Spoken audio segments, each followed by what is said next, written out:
할렐루야. 7월 31일 목요일 아침 기도를 시작하도록 하겠습니다. 다 함께 사도신경으로 신앙 고백하시겠습니다.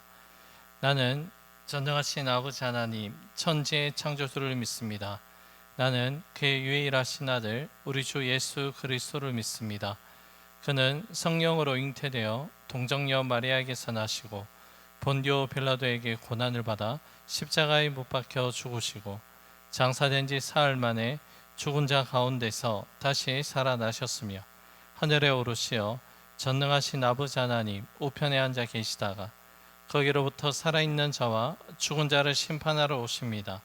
나는 성령을 믿으며 거룩한 공교회와 성도의 교제와 죄를 용서받는 것과 몸의 부활과 영생을 믿습니다. 아멘. 찬송가 96장입니다. 통일 찬송가는 94장 예수님은 누구신가? 찬송가 96장, 통일 찬송가는 94장 예수님은 누구신가? 찬양 올려드립니다.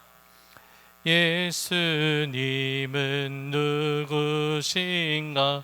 우는 자의 위로와 없는 자의 풍성이며 천한 자의 높음과 잡힌 자의 노임되고 우리 기쁨 되시네. 예수님은 누구신가? 약한 자의 강함과 눈먼 자의 빛이시며 병든 자의 고침과 죽은 자의 부활되고 우리 생명 되시네. 예수님은 누구신가? 주한 자의 정함과 죽을 자의 생명이며 죄인들의 중보와 멸망자의 구원되고 우리 평화 되시네. 예수님은 누구신가?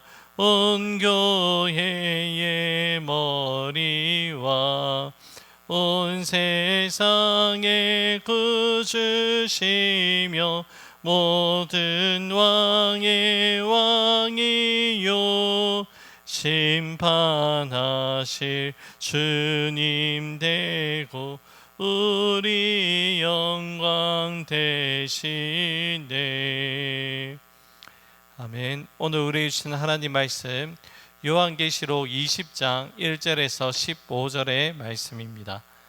요한계시록 20장 1절에서 15절의 말씀 한 절씩 말씀 나누어서 교독하시고 마지막 15절 말씀은 한 목소리로 함께 봉독합니다. 또 내가 보매 천사가 무저갱의 열쇠와 큰 쇠사슬을 그의 손에 가지고 하늘로부터 내려와서 용을 잡으니 곧 옛 뱀이요 마귀요 사탄이라 잡아서 1000년 동안 결박하여 무저갱에 던져 넣어 잠그고 그 위에 임봉하여 1000년이 차도록 다시는 만국을 미혹하지 못하게 하였는데 그 후에는 반드시 잠깐 노일이라. 또 내가 보좌들을 보니 거기에 앉은 자들이 있어 심판하는 권세를 받았더라. 또 내가 보니 예수를 증언함과 하나님 말씀 때문에 목배임을 당한 자들의 영혼들과 또 짐승과 그의 우상에게 경배하지 아니하고 그들의 이마와 손에 그의 표를 받지 아니한 자들이 살아서 그리스도와 더불어 1000년 동안 왕노릇하니 그 나머지 죽은 자들은 그 1000년이 차기까지 살지 못하더라. 이는 첫째 부활이라. 이 첫째 부활에 참여하는 자들은 복이 있고 거룩하도다. 둘째 사망이 그들을 다스리는 권세가 없고 도리어 그들이 하나님과 그리스도의 제사장이 되어 1000년 동안 그리스도와 더불어 왕노릇하리라. 1000년이 참에 사탄이 그 옥에서 놓여 나와서 땅의 사막 백성 곧 곡과 마곡을 미혹하고 모아 싸움을 붙이리니 그 소가 바다의 모래 같으리라. 그들이 지면에 널리 퍼져 성도들의 진과 사랑하신 성을 두루매 하늘에서 불이 내려와 그들을 태워버리고 또 그들을 미혹하는 마귀가 불과 유황봇에 던져지니 거기는 그 짐승과 거짓 선지자도 있어 세세토록 밤낮 괴로움을 받으리라. 또 내가 크고 흰 보좌와 그 위에 앉으신 이를 보니 땅과 하늘이 그 앞에서 피하여 간데 없더라. 또 내가 보니 죽은 자들이 큰 자나 작은 자나 그 보좌 앞에 서 있는데 책들이 펴 있고 또 다른 책이 펴져 있으니 곧 생명책이라. 죽은 자들이 자기 행위를 따라 책들에 기록된 대로 심판을 받으니 바다가 그 가운데서 죽은 자들을 내주고 또 사망과 음부도 그 가운데서 죽은 자들을 내주매 각 사람이 자기 행위대로 심판을 받고 사망과 음부도 불못에 던져지니 이것은 둘째 사막 곧 불못이라. 함께 읽습니다. 누구든지 생명책에 기록되지 못한 자는 불못에 던져지더라. 아멘. 요한계시록 19장의 말씀부터 계시록 마지막까지의 내용은 예수님의 재림 이후에 나타난 사건들이 기록되어 있습니다. 예수님 재림 기준으로 천년 왕국이 언제 어떻게 시작하느냐는 다양한 견해가 있습니다. 물론 본문 말씀 계시록 20장 말씀에는 천년 왕국이라는 직접적인 단어 표현은 없습니다. 다만 본문 4절 말씀에 그리스도와 더불어 천년 동안 왕노릇한다라는 이 말씀을 근거로 해서 교회에서는 천년 왕국 시대가 있다는 그런 표현을 쓰게 됩니다. 천년 왕국에 대한 대표적인 견해들은 크게 세 가지가 있는데요. 전천년설, 후천년설, 그리고 무천년설입니다. 먼저 전천년설은 예수님의 재림이 천년 왕국 이전에 있다는 그러한 견해이고, 후천년설은 예수님의 재림이 천년 왕국 이후에 있다는 그러한 견해입니다. 무천년설은 천년 왕국을 단지 상징으로 보고 천년 왕국 시대는 예수님의 초림과 재림 사이에 그 기간으로 보는 견해입니다. 요한계시록 20장에 나타난 천년 왕국을 문자적인 해석을 하기보다 상징적으로 보는 것이 타당하다고 여겨집니다. 그래서 우리 주님이 재림하시면 성도들의 부활과 죄인들의 심판이 있을 것이라는 것이 가장 성경적인 해석의 자세입니다. 본문 1절에서 3절의 말씀은 용, 사단의 결박에 대한 말씀이 기록되어 있습니다. 본문 1절 말씀입니다. 또 내가 보매 천사가 무저갱의 열쇠와 큰 쇠사슬을 그의 손에 가지고 하늘로부터 내려와서, 사도 요한은 천사가 두 가지를 손에 들고 하늘로부터 내려오는 것을 보게 됩니다. 그 천사가 가지고 있는 것은 무저갱의 열쇠와 바로 큰 쇠사슬입니다. 무저갱은 요한계시록 다른 본문의 말씀에 근거했을 때 악한 세력들, 악의 세력들이 갇혀 있는 그 장소를 뜻합니다. 천사가 무저갱의 열쇠와 큰 쇠사슬을 가지고 하늘로부터 내려왔다는 이 의미는 본문 2절과 3절의 말씀을 통해서 우리는 해석할 수 있습니다. 2절, 3절의 말씀입니다. 용을 잡으니 곧 옛 뱀이요 마귀요 사탄이라. 잡아서 천년 동안 결박하여 무저갱에 던져 넣어 잠그고 그 위에 임봉하여 천년이 차도록 다시는 만국을 미혹하지 못하게 하였는데 그 후에는 반드시 잠깐 놓이리라. 천사가 사단을 뜻하는 용을 잡아서 천년 동안 결박을 합니다. 천사는 사단을 결박한 후에 무저갱에 던져놓고 잠그고 그 위에 임봉을 하게 됩니다. 이렇게 사단을 무저갱에 가둔 이유는 천년 동안 만국을 미혹하지 못하기 때문입니다. 본문 4절 이하에서는 천년 동안 왕노릇하는 교회와 성도들에 대한 말씀이 이어집니다. 4절 말씀에서 사도 요한이 바라본 광경은 다음과 같습니다. 또 내가 보좌들을 보니 거기에 앉은 자들이 있어 심판하는 권세를 받았더라.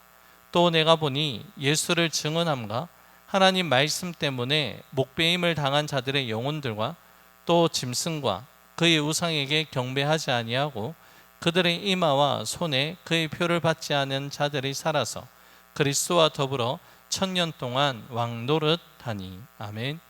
사도 요한이 보았던 것은 단수 형태의 보좌가 아니라 복수 형태의 보좌들을 먼저 바라보게 됩니다. 이 보좌들에 앉은 사람들을 복수로 표현해서 앉은 자들이 있다라고 4절에서 말씀합니다. 자, 그렇다면 이 보좌들에 앉은 사람들은 어떠한 사람들을 가리킬까요? 심판하는 권세를 받았다고 하는데, 그렇다면 과연 이 사람들은 누구를 가리키는 걸까요? 연이어서 나오는 말씀 가운데 예수를 정언함과 하나님 말씀 때문에 목배임을 당한 자들과 또 짐승과 그의 우상에게 경배하지 아니하고 이마와 손에 짐승의 표를 받지 아니하는 자들이라고 구체적으로 말씀하고 있습니다. 세상의 왕들로부터 많은 핍박과 고난을 받고 심한 고초를 당한 자들이라고 알 수 있습니다. 하지만 최종적인 심판의 때가 되면 끝까지 믿음을 지킨 교회와 성도들은 주님께로부터 악한 권세를 심판하는 그 권세를 부여받게 됩니다. 지금 당장은 아닐 수 있습니다. 주어진 현실은 여전히 심한 핍박과 때로는 생명의 위협까지 가해지는 순간일 수 있지만, 하나님께서 완전하게 역전의 은혜를 준비해 놓고 계심을 이 말씀을 통해서 우리는 바라볼 수 있습니다. 우리의 믿음의 인내와 믿음의 수고를 우리가 아끼지 아니하고 끝까지 유지해야 된 이유가 바로 여기에 있다는 것입니다. 본문 7절에서 10절의 말씀은 이제 사단의 최후 멸망이 담긴 마곡 전쟁에 대한 말씀이 기록되어 있습니다. 7절과 8절의 말씀입니다. 천년이 참에 사탄이 그 옥에서 놓여 나와서 땅의 사방 백성 곧과 마곡을 미혹하고 모아 싸움을 붙이리니 그 수가 바다의 물에 같으리라. 아멘. 요한계시록 20장 말씀을 근거하였을 때 사단은 천년 동안 옥에 갇혀 있다가 잠시 풀려나게 됩니다. 그리고 사단은 땅에 흩어져 있는 백성 곡 그리고 마곡을 미혹합니다. 곡과 마곡은 오늘 본문에서는 하나님을 대적하는 모든 존재를 가리킵니다. 사단은 하나님을 대적하는 곡과 마곡을 모으는데 그들을 미혹하여 모았다라고 말씀합니다. 본문에서 미혹하였다라는 말씀의 뜻은 길을 잃게 만든다라는 뜻을 가집니다. 사단의 전략은 우리가 잘 알고 있는 바와 같이 에덴 동산에서부터 아담과 하와를 미혹하여 거짓된 길로 들어서게 하는 그 전략, 미혹의 전략을 펼쳐나갑니다. 이제 사단은 자신이 최후의 심판을 받는 날이 이제 멀지 않았음에도 불구하고 끝까지 미혹하는 전략을 펼치면서 하나님을 대적하고 있습니다. 이러한 사단의 전략은 오늘 우리 삶 가운데도 실제합니다. 길 대신 예수님을 온전히 따르지 못하게끔 우리에게 거짓된 정보와 그릇된 가르침, 그리고 우리 속에 있는 욕망을 자극하고 세속적인 가치관을 우리의 생각과 마음 속에 넣고 흔들어 놓아 우리를 미혹하게 하는 그 전략을 지금도 펼쳐나가고 있습니다. 이러한 사단의 미혹을 믿음 안에서 우리가 잘 분별해야 되는데, 디모데후서 2장 15절의 말씀을 우리는 우리 마음속에 잘 심어 놓아야 합니다. 디모데후서 2장 15절의 말씀 제가 읽어드립니다. 너는 진리의 말씀을 옳게 분별하여 부끄러울 것이 없는 일꾼으로 인정된 자로 자신을 하나님께 드리기를 힘쓰라. 디모데후서 2장 15절에서 옳게 분별한다, 이 말씀의 원어적인 의미는 곱게 자른다, 바르게 절단한다라는 그 뜻을 가집니다. 사단의 유혹에 미혹당하지 않기 위해서는 잘라내야 하는 것은 진리의 말씀으로 가감하게 잘라내는 그 믿음의 힘을 키워나가야 한다는 것이죠. 분별하지 않으면 미혹을 당할 수밖에 없다는 이 가르침을 우리 마음속에 새겨야 할 줄로 압니다. 본문 11절에서 15절의 말씀은 흰 보좌, 백보좌 심판에 대한 말씀입니다. 자, 흰 보좌 심판의 핵심은 모든 사람들은 하나님의 심판대 앞에 선다는 그러한 가르침입니다. 본문 12절의 말씀입니다. 또 내가 보니 죽은 자들이 큰 자나 작은 자나 그 보좌 앞에 서 있는데 책들이 펴 있고 또 다른 책들이 펴져 있으니 곧 생명책이라. 죽은 자들이 자기 행위를 따라 책들에 기록된 대로 심판을 받으니. 아멘. 흰 보좌 앞에는 두 종류의 책이 있는데 하나는 생명책이고 하나는 자기 행위를 기록한 행위책이 놓여져 있습니다. 믿는 사람이든지 믿지 아니하는 사람이든지 자신이 하나님 앞에서 어떠한 행위를 하며 살아왔는지 분명하게 하나님께로부터 심판을 받게 됩니다. 이 말씀은 성경 곳곳에 기록되어 있는 바로 말씀의 가르침입니다. 마태복음 16장 27절에서는 인자가 아버지의 영광으로 그 천사들과 함께 오리니 그때에 각 사람이 행한 대로 갚으리라고 예수님이 직접 말씀하셨습니다. 바울 서신서 곳곳에도 행위 심판에 대한 말씀이 기록되어 있는데요. 먼저 고린도전서 3장 8절 말씀에서는 각각 자기가 일한 대로 자기의 상을 받는다라는 가르침이 있고, 고린도 후서 5장 10절에는 다음과 같이 말씀합니다. 이는 우리가 다 반드시 그리스도의 심판대 앞에 나타나게 되어 각각 선악간에 그 몸으로 행한 것을 따라 받으려 함이라. 아멘. 여러분, 저와 여러분들의 구원은 믿음으로 받게 됩니다. 그 은혜로 우리의 이름이 생명책에 기록되어 있다면 구원받은 믿음이 거기서 끝이 되어서는 안 된다는 것을 우리는 기억해야 됩니다. 하나님 앞에서 우리가 어떠한 삶으로 살아왔는지에 대해서 하나님이 저와 여러분들에게 분명한 책임을 물으신다는 사실을 기억하고 우리는 오늘도 하나님 보시기에 선을 행하고 의로운 삶을 살아가야 할 줄로 압니다.